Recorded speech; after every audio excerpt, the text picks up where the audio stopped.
Miarabantsika rehetra, Vatosoa Rakotondrazafy ny anarako, dia nianatra geografia teny Ankatso ahako. Niasa amin'ny Indria ako dia niasa koa mpandrindra nasionalin'ny tontolo an-dranomasina sy an-tanety na hoe coordinatrice nationale ny paysage marin sy terrestre. Dia ankoatran'izay dia filohan'ny filakevim-pitantanan'ny tambazotra miary ihany koa ako. Miary izay tambazotra mampivondrona ny mpanjono madinika rehetra manerana Madagasikara. Ny Indria dia think tank izay ny tanjony dia ny manetsika ny fahiratan-tsaina na ny intelligence collective ny malagasy rehetra mba ahafahana mitondra fiovana eto Madagasikara amin'ny sehatra anankitelo eo ny an-dranomasina, an-tanety sy ny an-tanan-dehibe. Misy anatin'ny Indria dia misy initiative zany izay napetraka tamin'ny volana janoary tamin'ity taona ity izay antsoina hoe alamino. Alamino izay misy dikany anankiroa, alamino izany hoe ala manana finoana zany, dia ny dikany faharoa hoe alamino mandamina. Dia izay indrindra ilay izy hoe io ataontsika hoe plateforme initiative nationale io zany dia napetraka mba hanangona ny mpisehatra rehetrarehetra izay afaka miara-miasa mba ahafahana mandrakotra ala ny Madagasikara sy manamafy ny ezaka rehetra izay efa natao hatramin'izay. Ireo mpisehatra ireo dia misy ny gouvernemanta, ny fiarahamonim-pirenena, ny ONG, ny vondron'olona ifotony, ny mpamatsy vola, ny mpikaroka sy ny sisa ao anatin'ilay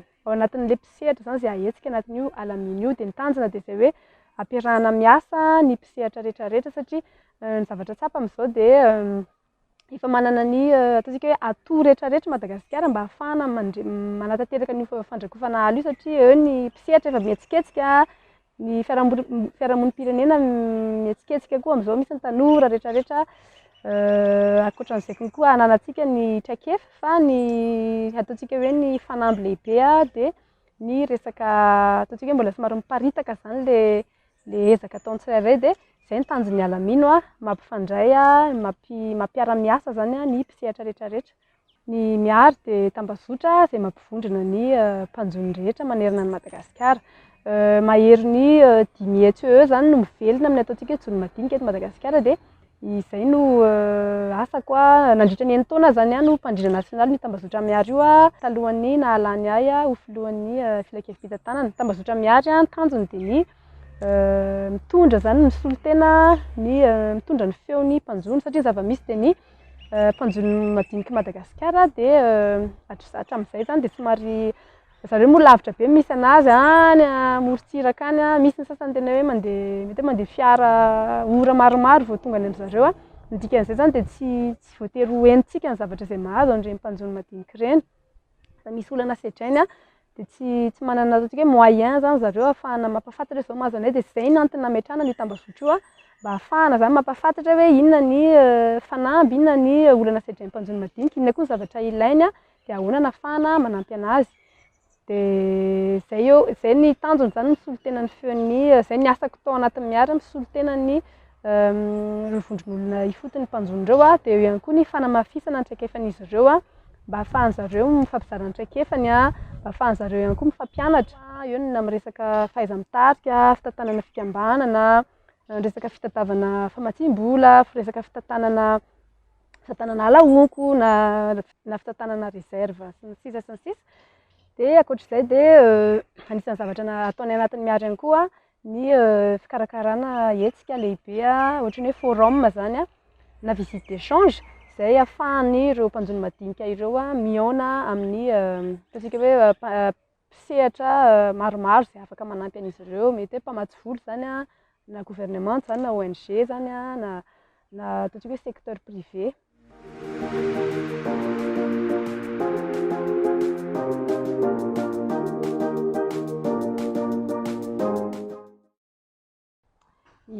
Anisan'ny voasafidy ho isan'ilay top 100 moa zany ilay top 100 jeune leader ny aty Afrika anankivaly zay teto Madagasikara nivoary tamin'izy io. Dia manararaotra kely misaotra ny ataontsika hoe ny mpikambana rehetrarehetra ny tambazotra miary sy ny mpiara-miasa miary amin'ny ankapobeny satria zareo no ninomine anahy zany nahazoako an'io. Dia tena hoe manararaotra misaotra anareo rehetrarehetra. Dia misaotra betsaka ihany koa ny mpiara-miasa rehetra tamiko tao amin'ny tambazotra miary satria za moa no nahazo an'ilay nomination fa Isika rehetrarehetra no niara-niasa nahatanteraka an'izany. Vaovao tena nahafinaritra be no anisan'ny hoe tafiditra amin'izany hoe mpitarika zato eto Afrika, mpitarika tanora anaky 100 ary indrindra Madagasikara anaky 5 no voaray. Dia tena hoe manome manosika anahy zany noho ny asa amin'ny resaka tontolo iainana ilay izy satria hoe ny zavatra mahafinaritra anahy angamba dia hoe reconnu zany le ezaka be natao hatramin'izay a. Dia ny zavatra somary nisy nampisy déclic kely angamba raha izay no azo ilazana anazy na tafiditra tamin'io top 100 io zany satria mahafinaritra be hoe anivon'ny Afrika misy ataontsika hoe misy loka iraisam-pirenena ohatr'izay mireconnaître an'le ataontsika hoe leader eo amin'le continent fa hitako hoe mahafinaritra raha ohatra ka eto Madagasikara no satria hita hoe amin'izao fotoana izao zany efa mihetsiketsika ny tanora eto Madagasikara e. Hitantsika amin'ny asako nahitako an'izany efa be da be ny fikambanana tanora miforona sy ny tanora mihetsiketsika dia indrindray nefa tsy indrindray zany ohatran'ny hoe ny tanora efa fantatra foana no hita matetika tanora efa ataontsika hoe tanora efa malaza efa reconnu dia nefa betsaka ny tanora mety mbola tsy fantatra mihitsiny.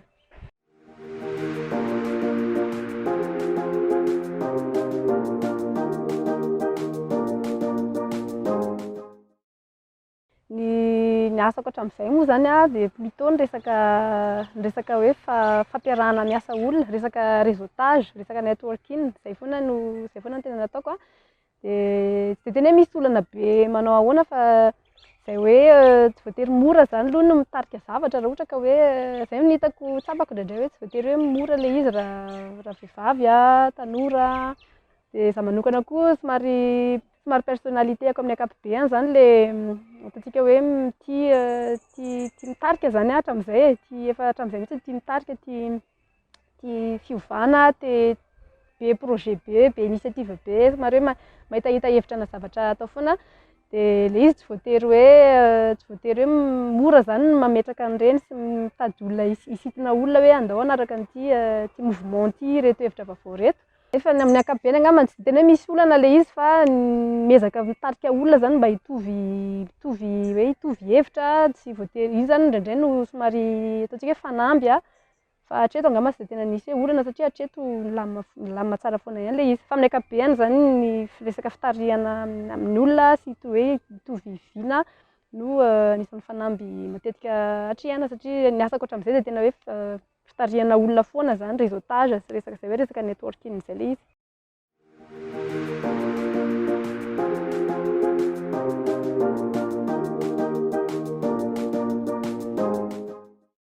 Anisan'ny zavatra nahafinaritra anahy tamin'ny asako hatramin'izay tanatin'ity resaka fiarovana tontolo iainana ity a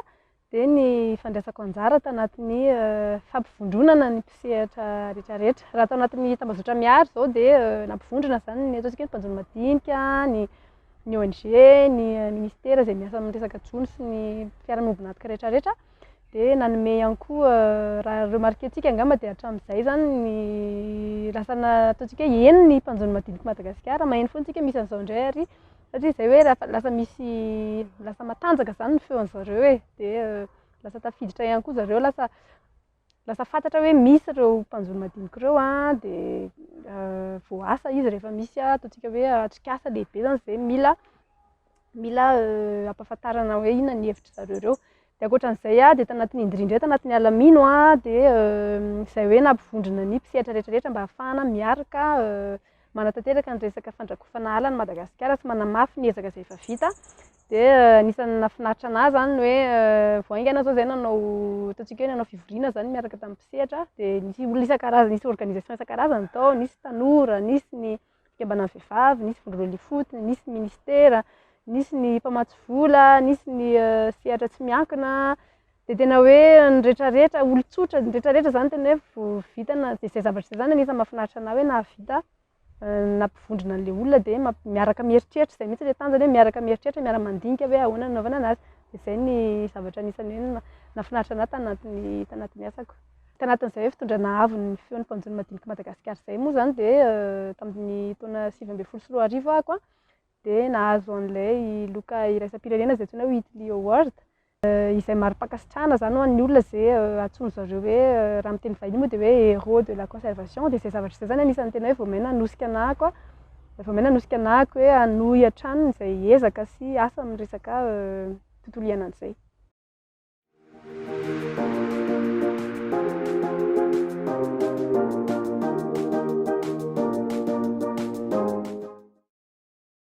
Raha aminahy manokana ny zavatra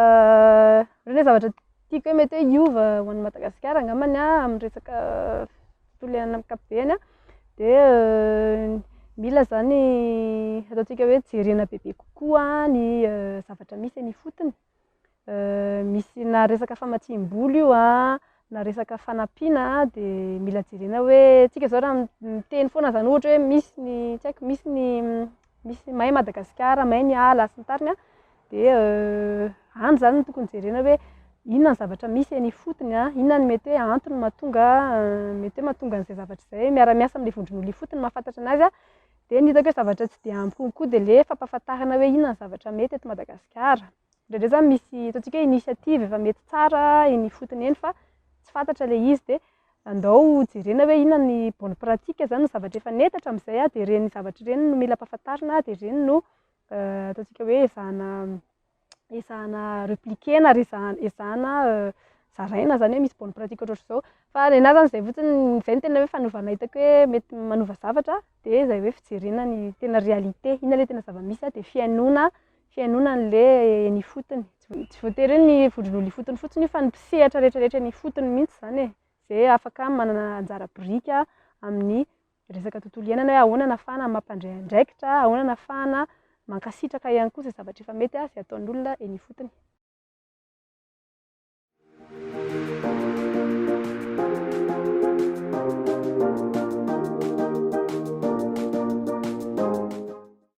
Ie, mikasika ny vina manaraka moa zany dia araka ny lazaiko teo misy an'ilay alamino izay ataontsika hoe inisiativa nasionala izay mampivondrona zany ny mpisehatra an-tanety ho amin'ny fanamatsianan'i Madagasikara, fandrakaofanalan'i Madagasikara. Dia anisan'ny zavatra eritreretina raha atao amin'ny organisation indray zany anisan'ny zavatra eritreretina manaraka zany dia mitovy amin'izay ihany izay hoe fampivondronana ny mpisehatra izay fa amin'ny lafiny resaka ranomasina indray. Zavatra ataonay ato amin'ny indri moa amin'ny ankapobeny dia resaka ilay hoe agora zany hoe agora mampivondrona ny acteur dia agora bleu de Madagasikara izay ilay inisiativa zany izay eritreretina ho apetraka ho an'ny resaka ranomasina indray rehefa mipetrapetraka ity amin'ny lafiny an-tanety ity. Ie, dia mikasika ny top 8 zany izay valo izay ao anatin'ny izay voaray tamin'ity izay valo mianadahy izay voaray tamin'ity top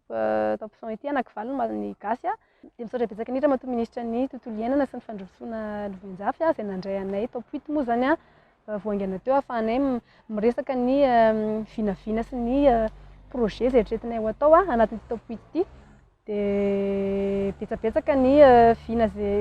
ny projet izay ho atao fa ny amin'ny ankapobeny tanjona dia tena hoe miezaka zany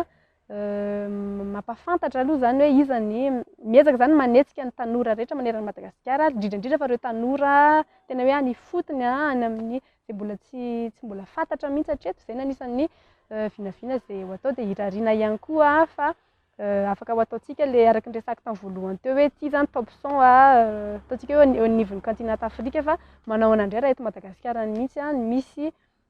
fifaninanana lehibe sy fankasitrahana ohatran'ity top 100 ity fa tena hoe eto anivon'i Madagasikara sy ny tanora malagasy no ampahafantarina zany dia izay zavatra izay ho resahana amintsika izay zavatra izay moa zany dia ho hitantsika miandalana eny ihany.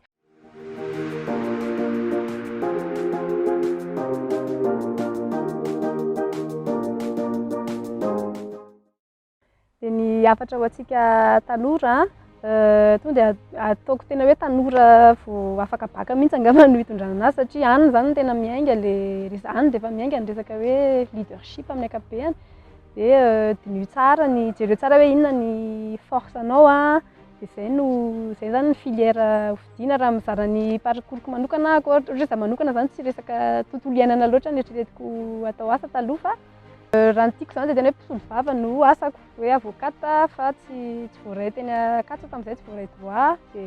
géographie na voaray anahy dia izay no nahatonga anahy hoe tafiditra tanaty tontolo iainana fa rehefa taty aoriana dia hitako hoe any mihitsy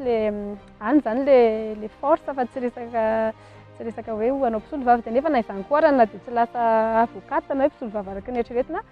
dia nanao an'izay asa izay nandritra ny taona satria lasa hatramin'izao moa zany lasa ataontsika hoe mpisolo vavan'ny mpanjono madinika Madagasikara amin'ny hoe izay asako hoe mitondra ny feon'ny mpanjono madinika izay. Dia izay hoe jereo tsara le force mba tena hoe le filière mifanaraka amin'ilay force anao natao dia ny zava-dehibe koa hoe ny resaka anglais io zany tena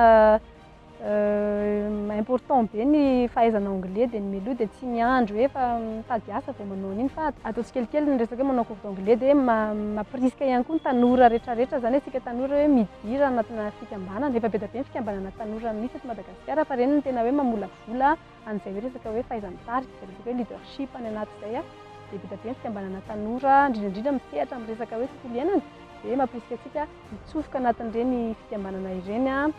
mijery raha mety zany dia raha misy olona mety hoe mi-inspire anareo ohatrany hoe atao mentor atao coach dia miaraha amin'ireny olona ireny izay asa ohatra hoe zoky modely izay moa zany izay top 8 hoe amin'ny maha hoe nahazoana an'ity nomination amin'ny top 100 ity dia afaka izay ny zavatra anisan'ny eritreretinay atao atoato zany hoe ahoana ny ahafahana manampy lasa mentor ohatrany hoe zoky modely ho an'ny tanora malagasy. Dia mahafinaritra ny miasa amin'ny resaka tontolo iainana tena mandrisika hoe raha mandrisika zany hoe ho an'ny tanora rehetrarehetra izay mbola vao mifidy carrière na hoe izay tena hoe vao mifidy filière izay raha hitanao hoe ao anatinao le resaka fitiavana izay resaka tontolo iainana izay dia za moa géographie no nataoko raha za manokana be da be koa filière ahafahana manao an'izay mandrisika antsika zany mandrisika antsika tanora hisehatra amin'ny resaka tontolo iainana. Vitanao koa.